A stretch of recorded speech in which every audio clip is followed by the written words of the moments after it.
ఇదివరకు రైలు బయలుదేరే ముందు టికెట్లు ఇచ్చేవాళ్ళు, ఒక అరగంట ముందో గంట ముందో.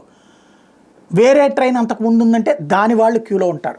ఈ క్యూలలో మనం అంతా వెళ్ళేటప్పటికి ఈలోపు ట్రైన్ వెళ్ళిపోతుంది. అలాగని గబక్కన వెళ్ళి ట్రైన్ ఎక్కి కూర్చున్నామంటే టికెట్ లేదని చెప్పి టీసీ పెనాల్టీ రాస్తారు. అలా తిప్పలు పడే రోజుల నుంచి ఇప్పుడు లేదా రిజర్వేషన్స్ ముందు చేయించుకోవడం, అలా కాకుండా ఇప్పుడు ఐఆర్సీటీసీలో ఎప్పుడు కావాలంటే అప్పుడు రిజర్వ్ చేసుకునేటటువంటి పరిస్థితి. ఈవెన్ మనం ఒకవేళ ట్రైన్ పొరపాటున మిస్ అయితే కనుక ముందుగానే ఆ ట్రైన్కి సంబంధించినటువంటి కాన్సెప్టు నడిచిపోతుంది. అలాంటి పరిస్థితులు అంటే ఆ ట్రైన్కి సంబంధించిన దాంట్లో మనం కూర్చున్న తర్వాత మనం చేసుకోవచ్చు. అలాంటి సిచ్యుయేషన్ నుంచి ఇప్పుడు కథ మారుతున్నటువంటి పరిస్థితి.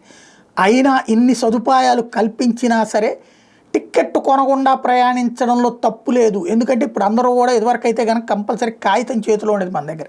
ఇప్పుడు సెల్ ఫోన్ చూపెడుతున్నాం వాళ్ళకి, దాంతోపాటు ఐడెంటిటీ కార్డు చూపెడుతున్నాం టీసీలు అడిగినప్పుడు. అడగరు అన్నటువంటి కోణం ఒకటి అలవాటైపోయింది. అలాంటి వాళ్ళని ఇప్పుడు కార్నర్ చేసింది రైల్వే శాఖ.